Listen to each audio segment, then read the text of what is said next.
Sewer. He was just talking about the price of cryptocurrency, certainly Bitcoin. Well, XRP is seeing among the biggest gains at this hour on reports that Ripple CEO Brad Garlinghouse met with President-elect Donald Trump. Ripple is the fintech behind the token XRP that's been in SEC Chair Gary Gensler's crosshairs. Brad Garlinghouse is here live next in a Fox Business exclusive. Let's go. We got Brad up next. 450 Smash points. them like he's Down about 300. XRP pumping. I hope you were loading up on them hips, baby.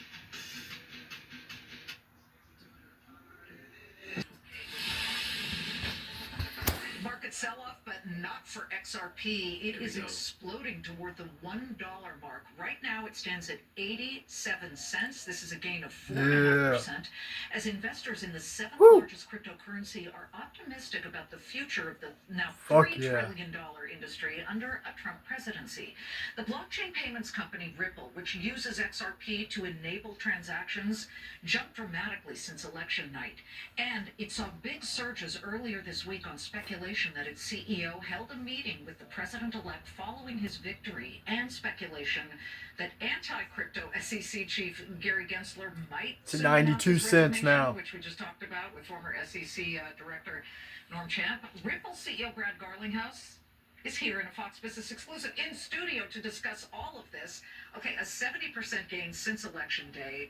Let me guess, you are a Donald Trump fan, at least, of a presidency as he oversees a crypto world that he's very open-armed to. For sure. Like, what a difference 10 days makes. We, for years in the United States, have had an attack on the crypto industry. It's been war. And we finally, I think, have a crypto president. The crypto industry has embraced Trump. Trump has embraced the crypto industry. He really has. He really has. I think it's very genuine. And I think he sees the opportunity. He sees innovation. He sees entrepreneurship.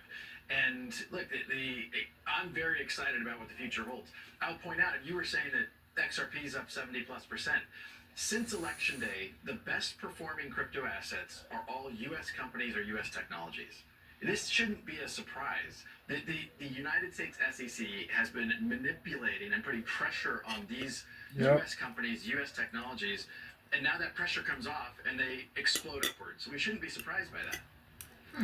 So that is since when that it's all U.S.? That really since Election Day. Okay, since Election Day, then that really makes sense. It does, and if you can even put a number on this, like what has Gary Gensler's war on crypto? You can put an amount on it. We went from 2.2 trillion to basically 3 trillion. So this was an $800 billion unlock, just because we now are going to have rational actors who act lawfully.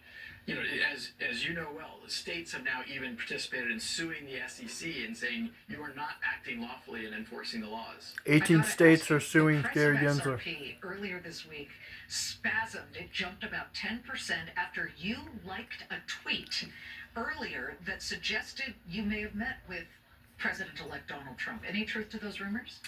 I mean, I think like many of your guests today, I'm not going to comment on too many specifics here. Suffice it to say... Okay, that's a yes. No, I'm kidding. I'm kidding. But I respect that, but to me it's a yes. We have been active throughout this election cycle in being very pro-crypto, pro-innovation, and how do we make sure that this is historic. And, you know, the Phase 6, obviously is a totally new day. And I could not be happier about, like, a Congress that I think is, as Norm said earlier, your guest, we got to get away from regulation through enforcement. That makes no sense. What about this yesterday, this lawsuit filed by 18 attorneys generals, I believe all from Republican states, suing the SEC, saying that they are allegedly overreaching when it comes to crypto regulation? Did you know that was coming at all? We did not, and I say to all 18 of those attorney generals, welcome to the party.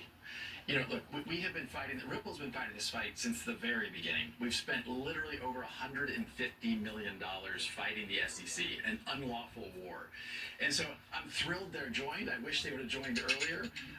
But, you know, even in their case, what they filed cites the Ripple case over and over. And so they see what has happened. They see how Gensler has overreached. And I only wish there was a way to hold the SEC, hold Gensler. Redistribution of wealth.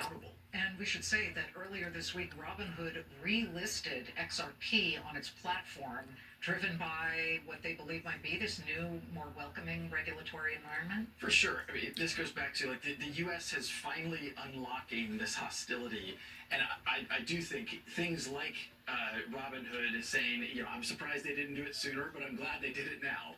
And I expect Robinhood, by the way, up 37% this month alone. Nice move for Robinhood. And Vlad's lieutenant, the CEO, sat here and said that crypto has been a huge driver for their bottom line. I mean, he said that it actually is an order of magnitude, a 10x decrease in cost in order for him to trade. Brad, thanks for stopping by.